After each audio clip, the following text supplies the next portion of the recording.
From the battered old lady hat on top of her uncombed hair, down to the none-too-clean house dress to be glimpsed under a long, shapeless cardigan that was as heavy as a coat hanging on her tall, bony frame.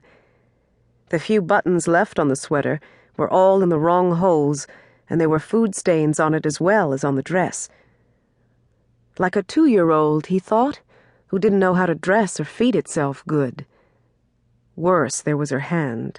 "You're not to stare," Hattie was always admonishing him. This time he couldn't help it. There was nothing wrong with the woman's right hand. That was okay. But behind the tall bars of the gate, her left hand kept up a trembly dance at her side. Did he really want someone like her for a relative? "Is something wrong, Mrs. Payne?" Hattie's voice at his back. "Have you changed your mind? Should I maybe bring him back another day?" A cut-eye. The woman finally acknowledged Hattie's presence with a single venomous cut-eye and returned her gaze to his face. It came to Sonny then. The gate wouldn't open. The visit would not take place so long as Hattie stood drawn up behind him, as if waiting to barge into the house the moment he was admitted. She was not, it had been agreed, to be part of the visit. The man who had met them at the airport 2 days ago and driven them in his big, fast car to this strange place called Brooklyn, his great-uncle Edgar, the man had called himself, had prevailed upon Hattie to let him visit the woman alone. That's another thing the great-grandmother woman had insisted on. He was to be alone with her. Not even the man who was her son was to be present. "You don't mind, do you?" the man had asked him. "A big boy like you." "No," he had lied. "I warn you, she's old and acts a little odd at times, but you're not to let it bother you. After all, she's family and blood." "There are all kinds of family, and blood's got nothing to do with it." Hattie. She had sounded to Sonny as if ready to take him and herself right back home on the plane that had brought them.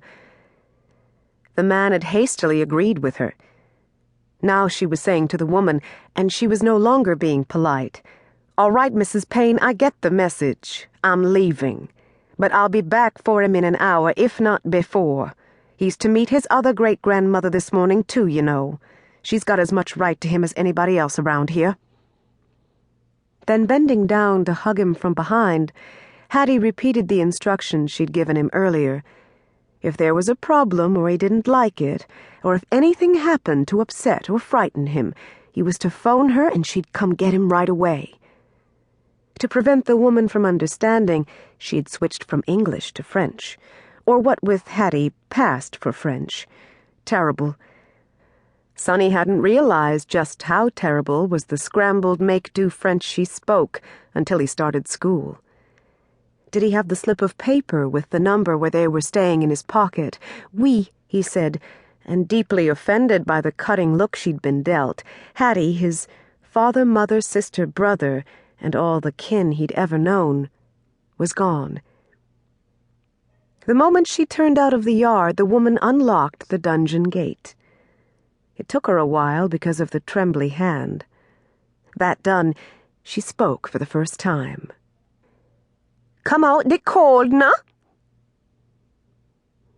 Inside, fearful but curious, he followed her down a long, dim hallway that wasn't much warmer than outside, and that had a smell.